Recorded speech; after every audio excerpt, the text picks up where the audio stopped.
વિચાર કરો કે સાચો માણસ મથે મિત્રો અને કોઈ નડે નહીં, આ એવું SSA બને નહીં, બ્લોક અને મથે નો વગરનું મેળવેલું વંડો કોઈનું ટકે એવું કરેલ પણ છે. બને નહીં કે વાગે છે એટલે તો કે તને દર્દનો અનુભવ થાય. આ શું કામ વાગે આ તમને? બ્લોક આ તમારી જિંદગીનો એન્ડ તો નથી ને?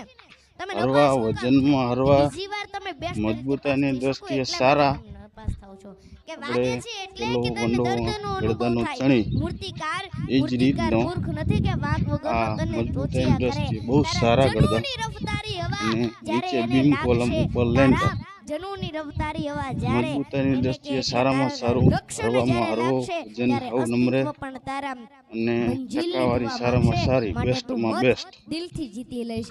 જે ઓછો મથે છે ને ખર્ચો એ જીતે છે. કે સિમેન્ટ મોંઘા ખાલી ભલે ન બીમ હોય તોય કોલમ રતન પૂરતો ખવાય જોવે, નહીં. ખાઈ હોઉં બાજરો ને ઘઉં, બાકી મોટા દિલના કેમિકલથી આ માલિક વંડો હોય તો ચણવામાં આવેલ તાતા છે. પહેરાય નહીં, પહેરે છે હવા તો ગજ હઉ. સોલાર પ્રભુ તું આપ પ્લાન્ટની એટલું લઉં, અંદર તને